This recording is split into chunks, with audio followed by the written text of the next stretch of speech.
has their best interest at heart. We hear that constantly when we hear speakers. It's all about that confidence. And ultimately, that confidence comes from leadership.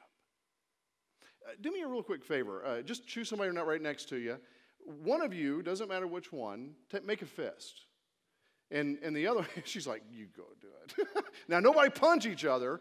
Now, the other person that's sitting beside you, do me a favor real quick, and you guys go ahead. It's okay. He won't hit you, I promise. I'll take care of it.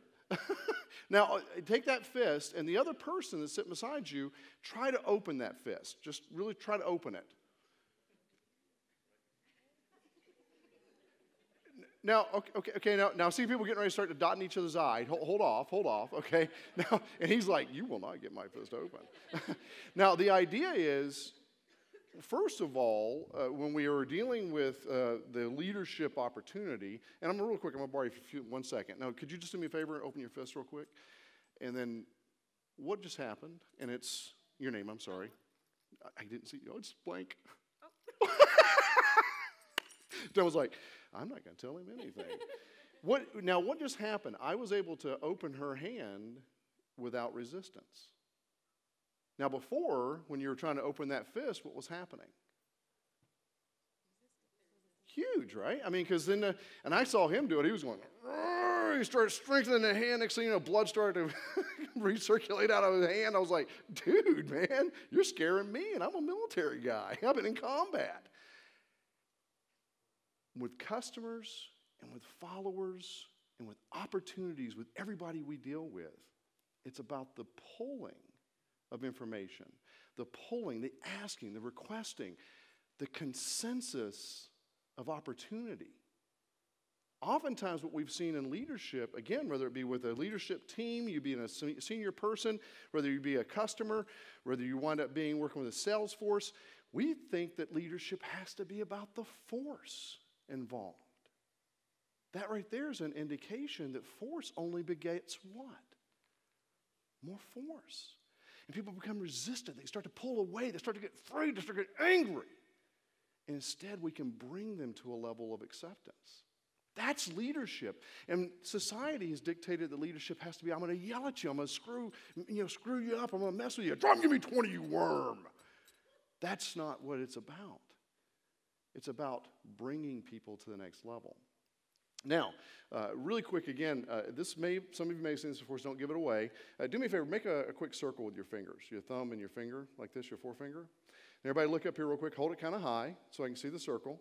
What we're going to do is take that circle and we're going to put it right here on our chin for me. Just throw it right here on your chin. Right here on your chin. Just throw it right on your chin. Your chin. He's like, I should have punched him. That's what he's thinking. That is actually our cheek. This is our chin. And some of you have seen this before, but it's a great modeling of 93% of all our communications as human beings. We in the leadership role, whether it be in sales or in customer service, we in the leadership role of taking people to a whole new level of acceptance and motivation and excitement about what they do on a daily basis with our organizations. 93%, because most of you, even though some of you have seen it before, and it's amazing, because I've had one lady attend at least 5 of my sessions, and she, every time comes up to me, she goes, you still get me. And I was like, well, there's a bigger problem here then. If you're still not getting the chin over the cheek, 93% of all communication we have as human beings is nonverbal. So when we're dealing with leadership, again, with customer service or with sales, it may not be what we're saying that makes impact. It may be what they're seeing that makes the impact. These are discernible skills that can be taught, reinforced, and ultimately accepted. But it takes time. What we discovered in the military, because as a mass chief, E9, by the way, E9 is as high as I could possibly go. I was a command master chief. If you ever watch any movies, I was Master Chief Billy Sunday. If you ever watch Men of Honor. You know, he talks about the preacher, Billy Sunday, talks to God. I am God.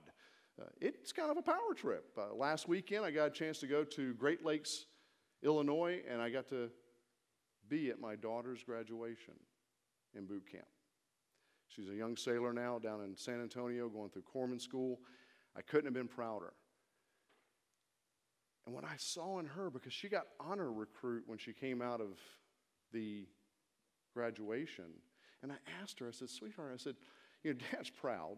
Absolutely. I got pictures if you ever want to see them. I'll tell you, I do the whole little proud papa thing. I said, what made you the honor recruit? They only chose 5 out of 700 recruits. And it kind of broke my heart. She goes, Dad, you always told me it wasn't about leading by pushing people. It was about requiring or asking them to follow. So I got a chance last weekend to see the testament of what I'm here telling you today and what I would come and tell your organizations. It's about the strength of that compassion and that moving people forward, not by forcing them to do what you want them to do, but asking and requesting them to be a part of the process. That's powerful. Our society is dictated, 93% nonverbal, that I've got to yell at you really loud. And the more I yell at you, the more you're going to get motivated. Right? Is that going to work for you? I'll tell you that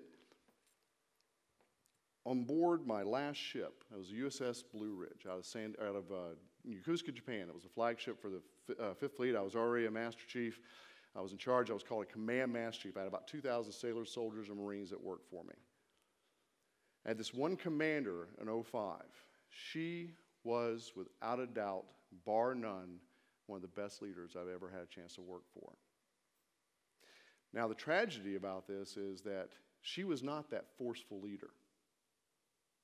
She was that collaborative. She was that one that would ask to have the hand opened instead of pushing or constantly trying to open the hand. The Navy said that we're kicking you out. Kicking out means that she was being processed out. Because by her seniors, and I'm not blaming anyone, her seniors said that you're not a forceful leader. You're not a good leader. You're not the leader we're looking for. You don't dictate. You don't drive results from your troops. She was the one that had no problem giving you a hug. She would cry if she had to make a decision. It didn't make her any weaker as a leader. It was just a different way to lead. Now, I'll tell you the tragedy of all this is she killed herself. And to this day, it still bugs me because she was so powerful, and I would even consider her to be a friend. And she killed herself because as an E05, that's a huge chunk of time in a military career. She was not going to be able to finish her actual career to completion. But most powerful was she was not able to live her passion by staying in the Navy.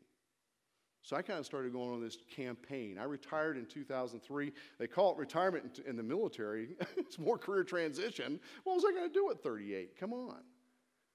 I still haven't figured out what I want to be, probably, is my problem when I grow up.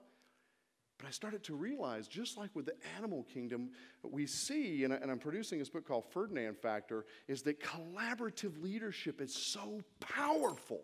So powerful, just like Ferdinand the bull. Remember the old story where he would rather stay in the field and smell the flowers?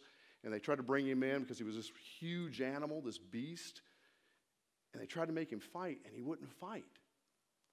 That's collaborative leadership. Did you know right now 70 to 80% of most leaders in our industries, in the military, are collaborative leaders? They're the betas. If you look at the animal kingdom, you got alphas. Everybody heard that, right? Like a wolf pack. You got the alpha wolf. Then you've got the betas that follow the lead of that wolf. Just like a horse herd. The horse herd, you have an alpha male and an alpha female. If you guys ever know anything about horses, the alpha female runs the herd. And if a little colt or an actual small horse goes against her rule, she turns her butt to him. By the way, white underwear, again, just want to let you know. She'll turn her butt to that pony or that colt and kick it out of the herd. Now, its stress level goes off the roof because it's out of the safety of the herd. After she thinks it's paid enough due, she'll turn around and look at the colt, and it'll come prancing back into the herd and the safety of the group. She's not a forceful leader because she didn't bite it. She didn't have to chew it out. It was just an automatic understood. It was about the passive, the collaborative, building strength. And these are part of all of our processes as we move forward, whether it be sales, customer service, or leadership to our subordinates. What do? Do we turn them off? Do we drive them away from success and opportunity? Or do we generate opportunity by getting their consensus driven and purpose within the organization?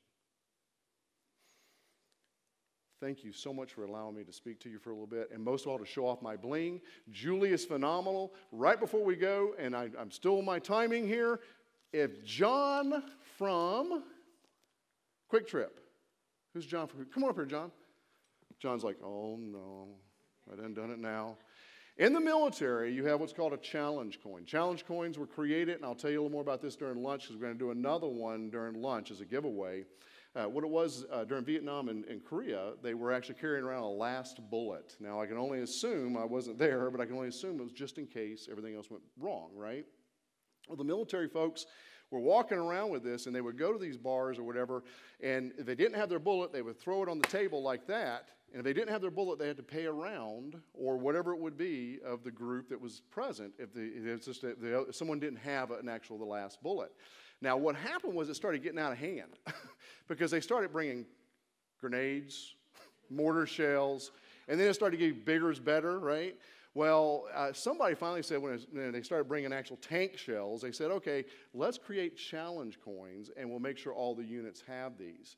So it's an honor. If I get a chance to come to your organization, whoever brings me in as a meeting planner, of course, gets a challenge coin because it's an honor to be a part of your event. But also, I'll be glad to tell your folks about the challenge coin and how powerful it is because it's through leadership and opportunity that we often give these. So you got a chance to win this because your name was drawn. It's an honor. And I was going to pick you up, but I don't know if you'd like that or not, like a Deborah Winger, from Officer and a Gentleman. So, yeah, and I am not Tom Cruise, but thank you so much. You probably look more like him than I do. There we go.